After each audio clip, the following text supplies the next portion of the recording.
welcome back to another episode of the Blazer Victory Podcast. John Duncan here, and of course, I'm joined as always with my co-host Darian Smith, and Jimmy Marion is back. Whoop whoop! Wish we could have had a better result for Jimmy coming back on the show, but Yeah, this is not the welcoming and the awesomeness I was hoping for when I returned.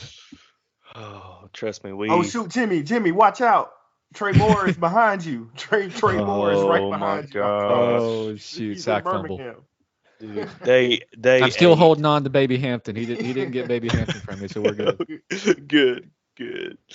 All right, guys. Well, this game recap episode and all game recap episodes are brought to you by Cahaba Brewing Company. I'm enjoying an Oka Uba IPA, drowning my sorrows right now. But thank you so much for Cahaba Brewing Company on sponsoring our podcast. Guys, if you're listening, make sure you go down to the tap room and visit Cahaba, or just go to your local supermarket or shop and buy a pack of Cahaba beer. But of course, UAB falls 41-20 in the Alamo Dome to UTSA. Falls to 1-2 in AAC play and 2-5 overall. Darian, I mean, do we want to just start with the that D line for UTSA, specifically Trey Moore? Well, Just we in, can start. We can start how the games are started off by kicking off the ball, and we can't kick off the ball. yeah, special teams was awful. So Outside of Matt Quinn making those two field goals, it was dreadful.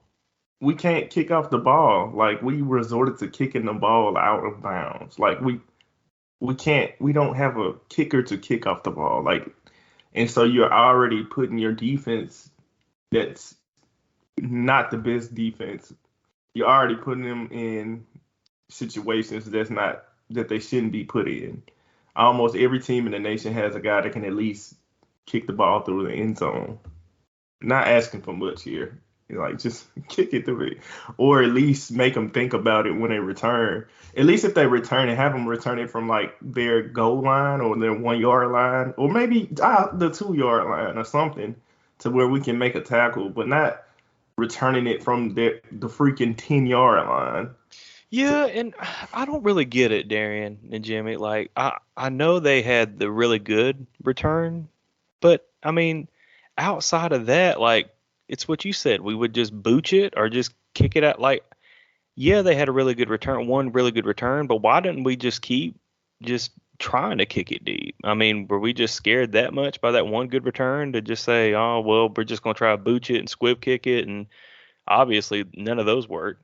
I have no idea, I thought Jimmy. they had two good returns. I was trying to at halftime. I was sitting Oh, back they and they looking did. at It was two. It was That's two. yeah right. That's right. That's yeah. right. I was sitting at halftime and looking at some of the stats and looking at the starting field position, and UAB for their 6 drives in the first half. They started from their own 25 for the majority of it. They also started once from their own 14 and once from their own 20. So nothing past their own 25. You look at UTSA conversely. They opened the game starting from their 25, but then beyond that, they started at the UAB 10 after the initial sack fumble. They started at the UAB 41, their own 32, their own 31, then at midfield. So on three of those, whatever it was, 6 drives in the first half, they started at midfield or plus territory. So that was certainly not, a good statistic there in the first half. Yeah, and it's just really unfortunate because we need every yard. We need a team to drive every yard possible. And they probably can, but we need them to do it. Like we do have a defense that can get you in third and longs and to force you to make a play. But it's not going to help anybody if they're starting at freaking midfield. Just a couple runs in, now you're at our goal line. It's just not. That's not winning football. So that has to be immediate. Something immediate has to happen there. I don't know what the answer is, but there has to be some kind of solution there, or we're going to keep on getting the same results.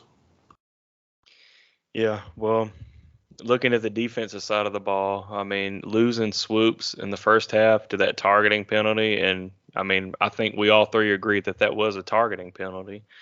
But that hurt. But I mean, this rush defense, guys, it's just I really didn't think UTSA had that. I mean, I know they were decent running the ball with Kavorian Barnes and this Henry kid that I mean I really didn't expect until we had our interview with Jared Kalmus. But I mean, did you guys see some of these holes that not even a good offensive line was putting up against UAB today? Natalie was watching the game with me, and I stopped it and just freeze painted it a couple of times. I said, Natalie, I'm not a film guy myself, but I'm looking at here, and you see nothing but gaping holes and just green grass in front of you, and it felt like every single carry was 5+ yards. I mean, every single time. So yeah, even Natalie, as I was sitting there showing her, and she's like, "Man, that's pretty bad." Yeah, Yeah. I wasn't really surprised because I went back and I had watched more than just the Temple and that Army game. I had went back and I just started, watching more games, and they had those holes like you sent that film, John, of Texas State, versus the O line of UTSA's, and they were running the ball on Texas State. Those holes were there, except Texas State found a way to put them in a negative position and force them to throw, and then they were able to get after them pass rushing.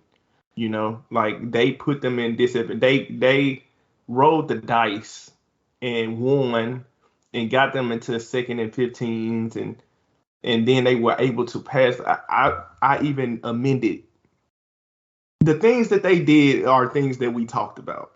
I hate to say that, but it's as if we're some kind of coaches or something, but it was clear. I went back and I quote retweeted. I said, "Hey, one thing I missed, they can run the ball. They will run it down our throats unless we do something to kind of pack that box in and force them to beat us through the air, in which they won battles with Ogle Kellogg. He's a big body. He was hard. But hey, I will take that. But if you let a team just do what they want, if we got caught trying to play that in between game. Another thing we said was Frank Harris isn't all of that explosive running the ball. The couple times he did pull the ball down to run, he was not explosive. He was not fast. Guys, I don't know why.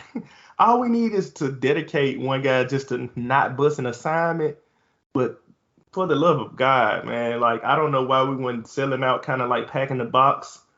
We played vanilla just like Temple did. It's like we looked at the film of Temple and was like, oh yeah, let's do that. Let's do that.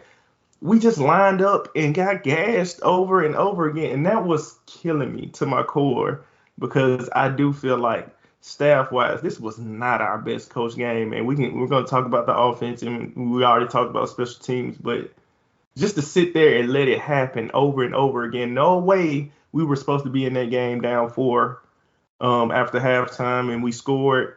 We shouldn't even been in the game because they made a blunder of a play call. They could have just ran the ball in before half. You didn't And like the double pass from the 2-yard line there? that was the dumbest call. You know what was funny was they had Cardenas wide open without doing the double pass. All Frank had to do was just look up, and he was just sitting in the back of the end zone without doing the double pass. Just This was throw the the ball in game the of end the double zone. pass. Y'all are looking for a rivalry name. It's just the game of the double pass. There was 3 of them. I love it. Love When it. they stopped being cute, they was like, "Oh, we don't have to be cute. We don't have to be cute. Let's just run the ball and throw the ball. Play action them." But I could not stand just sitting there getting gashed over and over again, letting Frank Harris have time. Just a regular 4 down lineman. We were not getting there. We are not, but we're doing nothing. But then we look at their defense, and they got all these different pressures. They getting us in 1-on-ones. As we don't even try to go downfield, we just go side to side. But they do all these different things, and we just do the same thing over again. I don't. Maybe it's something I'm missing. I'm not a coach, right? So I'm not gonna pretend like I know, but that was hard to watch. Just getting gassed over and over, and we just sit there and say, "Hey, let's do it again." It don't make sense to me. Yeah, it doesn't make sense to me either. And you look at their third down efficiency, 8 of 13 from third. UAB just couldn't get off the field on third down, and some of those were third and longs. Like they all weren't, just third and shorts. And I don't know what the answer is, Darian. I mean, I don't I know. know it's not just sit back there and do what we've been doing and hope to God that the guy doesn't find somebody open on third down when he's just sipping. He's just sitting there. We're not getting there. Temple didn't get there, and they got gas. The film was there, and Texas State got there when they got him there. But hey, here we are. We're just gonna put our four down and just hope for the best. And we got the same result over and over, and we deserved that. This wasn't USF's offensive line. They showed that they can block up front, you know. And a lot of times with Frank, he didn't even have to hold on to the ball that long. But send something different. I don't know what we did different on defense. Maybe y'all can help me, and maybe we need to, have to wait to the after review. But it just seemed like we four down, three linebackers, two safeties high. Like, hey guys, let's do it again. Let's try to stop them this time. Try harder was the defensive game plan. Try harder. Oh, just gross, man. Just Darren, gross. I'm gonna ask the question because I really don't know the answer. Does it mean anything if 4 out of your top 5 tacklers are DBs? Because I'm sitting here looking at this, and I mean, there's some impressive statistics. Double-digit tackles for Ike Roll, Dempsey, BJ Mays. I do think outside of that had a good game with the interception, some other plays that he made. But, like to me, it just kind of speaks to the fact that, the running backs, were getting past the first and second line of defense like all night. Hey, spot on. That's probably the worst statistic that you want your defense to have. Is like if you got safeties and corners as your leading tacklers game in a game. Maybe you have a headhunter safety that's coming down a lot and can make plays, but corners as your leading tacklers, that means that you were getting gashed. You were getting gashed, and to their credit, our offense didn't help them out. Like we gave them short fields. Our special teams didn't help them out, and our staff didn't help them out. I don't think anybody helped out our defense, and I don't understand why some of the younger guys didn't get burned.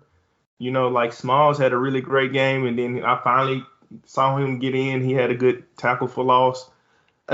It's just, I think it was probably our worst coach game of the year, and we just didn't help our guys out on the offensive or defensive side. Hey, John, I'll say this is that I know there's a lot to not like about tonight's performance, but if we can just maybe kind of focus a little bit on some of the positive performances. I thought Skull was really, really good tonight. Obviously catching the ball, dual threat, running the ball, throwing the ball, whatever he's got to do, to really put on a show for him individually. I was really happy with him. And, there were some other moments tonight, whether it was the offensive possession, the second offensive possession of the game for UAB, where they had the response at 10 plays, 75 yards, and the touchdown. Zeno using his legs on a couple of different occasions, including that third and goal situation. That was a positive for me. And then in the second half, on the drive that we scored, it might have been our only touchdown in the second half, where T-Palm came up with a big catch and he got injured there for a second. And Skull made some good plays. There was a lot of bad in tonight, but I thought we could maybe just talk a little bit about that performance by Skull. And I thought that T-Palm had some good catches as well and some good moments. Yeah, I'm glad you brought that up, Jimmy. I thought Skull had a really good game. I'm really a second. He had a really good game last week too, but continuing that momentum into this week. But I'm glad you bring that up. You think about UAB in this game, within minutes goes down 14-0, and this team could have just rolled away and just said, "No, it's just not our night."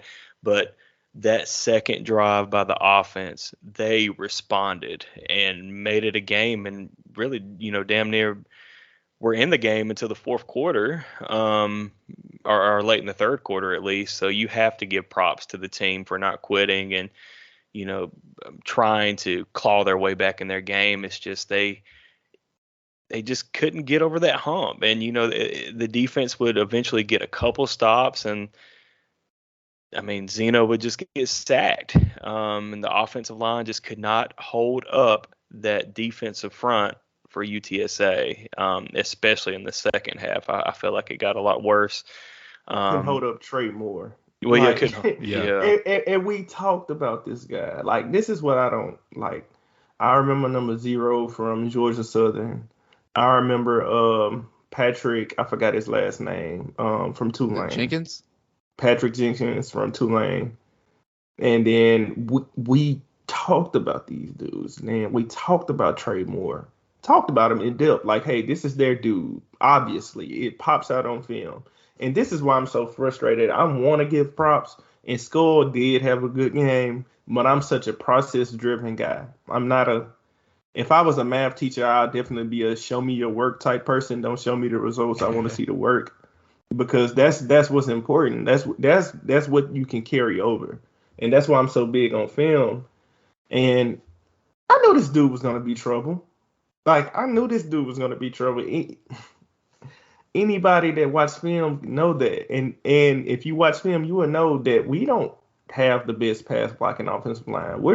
We can be decent run blocking, but you can get our guys right. So chip him, have the running back in. We got the running back doing so many routes.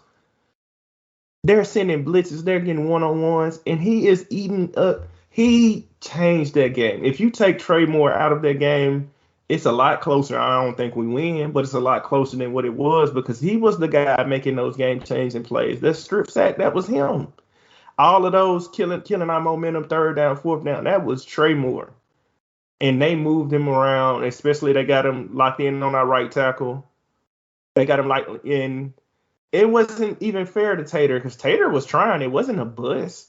He wasn't busting. He was just getting beat. But even the plays that you saw Jacob Zeno, how many times did he flush out to the right? Like yeah. half of the game, he was flushing out to the right, and Trey Yeah. Moore didn't have the sack, but he pressured our guys to go out to the right. I don't understand why we can't just like line a receiver up in the slot just to bump him, get a tight end over there, bump him, and help our offensive line. But we refuse to do that. And that is why I'm livid because it's like what are we doing? What are we doing? I don't understand that. I do think there's 100% on the coaches for not helping our guy. Now I say that, like I would say that if I saw it, if they wanted to have him, why would they talk to me about it? But that's just 100% how I feel. You know, it's not a criticism; it's what was shown on film. The dude had a career day against us, and that's because we let him have a career day. We didn't help our guys, give them a chance to try to win the games. You know, just got hit and got knocked out the game.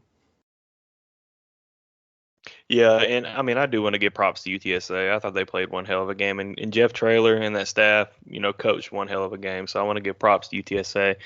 But Jimmy brought up a good point, or something that we need to talk about. We're about 19 minutes in. I'm kind of done talking about this game, to be honest. Until the after review. So shout out patreon.com/blazerpod when we look at the film again. But let's talk about the rest of the season after tonight's performance. Darian, Jimmy, I mean, what would your realistic expectations be after, was it 7 games? Yeah, 2 and 5 after our through 7 games so far this season. Like, You do want they me, you get want me to go first? do they get to a bowl game, or do we just need to? Oh yeah, you can take it. So we're 2 and 5 currently, right? That's the current record. Correct.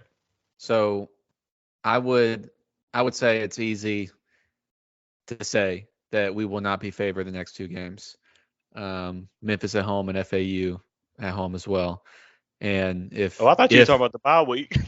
oh no, bye week's gonna be strong. Yes. We've had some. I heard we had some good practices.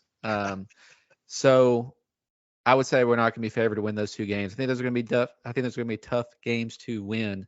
I think it's more likely that we lose those 2 than not. And then you look at the last the last, I think it's 3 games of the season.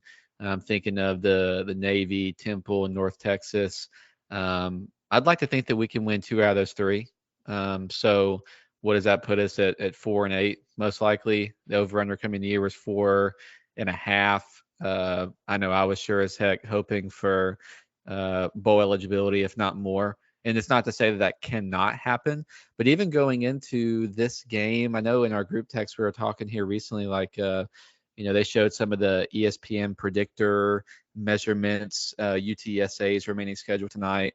The rest of the season schedule has been favorable for us, at least the outlook of it with the back end. So, can we still get to 5 or 6 wins? Sure, it's possible, but I think you're looking at 4 or 5 games is what's going to be most realistic. And then going to Darian's point earlier, it's like if we do go 4-8 or 5-7, barely miss a bowl, what do we look like in terms of the process and getting there?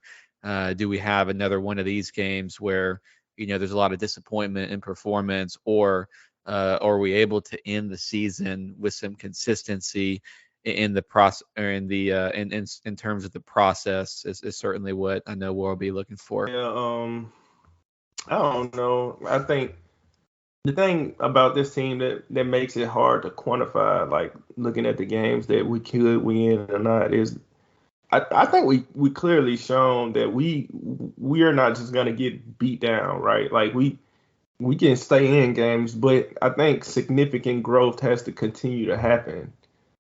So our coaching staff has to learn to make adjustments. One thing I think we get locked in on our game plan a lot, and we kind of stick to it. For example, y'all remember the dreaded counter play that we kept running and running and running and running against Tulane, and it's kind of like, when do we get out of it? Like, when do we say, hey, that's not working, right? Today, we were gonna side to side them to death. And it's clear that they look at film too, and they were really aggressive in stopping that. Okay, we landed a double pass because they were aggressive one time. All right, we landed one double pass, but guys, like, how many times are we gonna go side to side, side to side, side to side, and everything was tackle for loss, tackle for loss, tackle for loss. Make it, scrap it. Just it's okay, and I think we're just too bullheaded right now, and we just want to do what we want to do, and we have a game plan, and we are poor at making adjustments. That's how I feel like we are. If we don't change that, Navy, maybe that's gonna be at Navy, so who knows? But they don't look all that good this year. But hey, we don't either. Temple, we should get. North Texas, we should get. Yeah, I mean, Memphis isn't world beaters, but they're better than us right now. And who else we got here? FAU. Yeah. I think we're kind of on par with FAU. I think the thing that makes us that's the difference with FAU. FAU's defense is better right now. And they drug USF. Like, how bad is USF? USF sucks. Let's start. that makes me feel better. USF sucks, but maybe we can get them at home. So, we have chances, but unless we don't learn how to adapt, and we have a team that'll fight. We'll fight with anybody. We fought with Georgia, right? So we'll fight with anybody, but I do think we have to make changes. Like, we can't be so bullheaded and trying to do what we want to do. We have to be able to adjust, and I don't think we're good at that right now. Yeah, I'll go real quick and I'll throw it to Jimmy. I know he wanted one more comment on UTSA. Real quick though, you have to win one of these next 2 games. You have to beat, hopefully, Memphis in a rivalry game, or at least get FAU after the bye week. And We really, honestly, I really wish the bye week was this next week, to give a break before the Memphis game. But hey, you know, nobody has the perfect bye week. So yeah. So but I mean, but as far as expectations goes, I mean, let's just see progress. Like Darian said, let's hopefully see some adjustments made. In-game adjustments as well, from this staff, and see if these players, can keep playing hard and just see where it goes. But Jimmy, I'll throw it to you, and then we'll wrap up. Hey, I know we might have some UTSA listeners because they might be enjoying our tears right now. They can just hear it in our voice, like we're defeated. But I want to share some love with UTSA because you guys had said on some previous episodes that there's a lot of love between these two fan bases. And as I was sitting here and we're down 21 points, whatever it was in the fourth quarter, I was thinking back to a couple of years ago, and I was like, I know that I had some pretty high remarks on UTA. Sir, Cut Hey, out. yeah, Jimmy, you cut out. Wi-Fi didn't want you to give UTSA some Too love, much but love, yeah. yeah, but like on to Jimmy's point, like shout out to UTSA, man. Shout out to those guys. They were the better team, and they're good people. Like they're good people, and it's always just a heads up. I mean, it's always just a nod of respect, and to go win this thing, we're not gonna win it. So if I hope for anybody, Tulane will be my third, but I wish for UTSA to go ahead and win this thing. You guys are good enough. Hopefully you guys remain healthy. You look like you guys have found a good starting five up front. And you guys have some playmakers. I love Robert Henry, that the backup running back. He's explosive, got good balance. I think Jimmy's back. But yeah, shout out to UTSA, man. Y'all go ahead and win this thing. Y'all are better than us. And we're not too less of a man to say that. It was proven right there. yeah. Y'all beat us down. So respect to y'all. Hats off. Darren, can you hear me? Am I back? You back, baby. Yes, I'm back. Trey Moore I got was him just for a saying, second. down but not out. So I was just saying, I was thinking about UTSA as they were up in the fourth quarter, and there's always been a lot of love share between those two fan bases, as you guys referenced on some recent episodes. And so I was looking back at my text thread, going back to October 31st of 2021, and here's my text: is that UTSA passed us by so quickly. I'm truly envious. And then the person I was texting said, essentially, I'm paraphrasing here, like, hey, let's see them do it for 4 or 5 years. Like, it's still early. That could turn out to be like the UNT coach. UNT had paid their prior coach a lot of money as well. And I said, they have so much momentum and did what a lot of G5 teams can't or refuse to do: spend some serious money.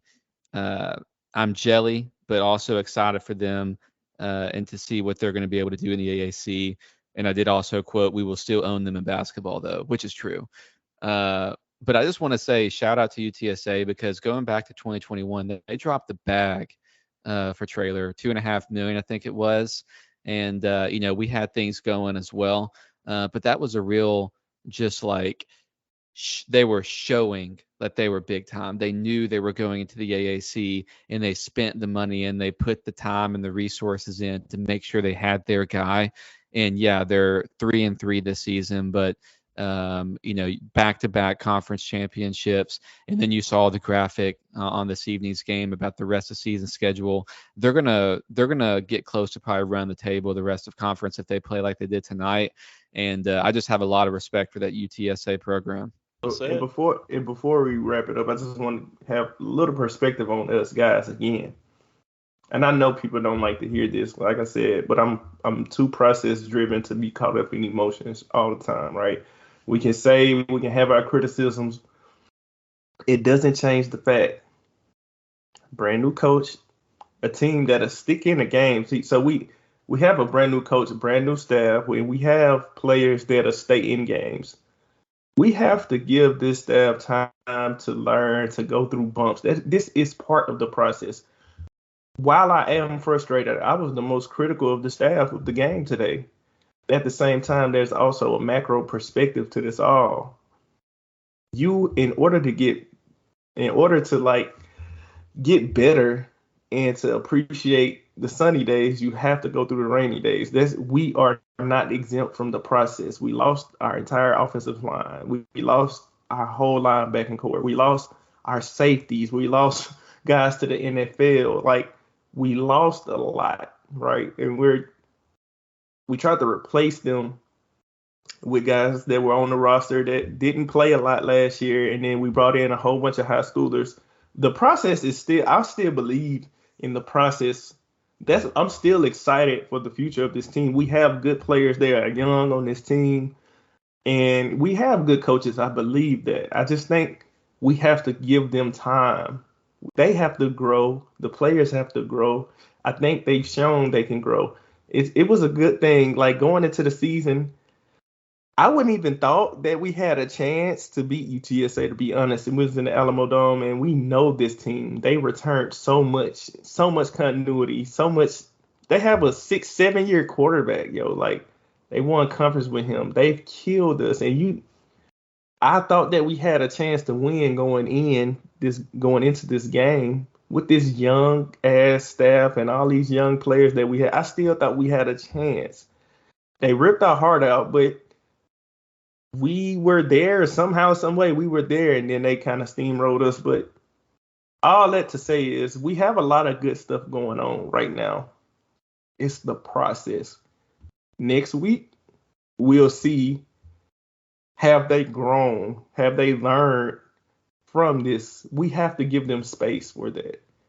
And just always keep that perspective. Be critical of the game, but always keep the macro perspective alive. All of this, I'm done with the staff. Y'all chill out, bro. Chill out. What did you expect going into the season? I like the fact that we are growing and we are taking our bumps. Let's see how we respond. That's all.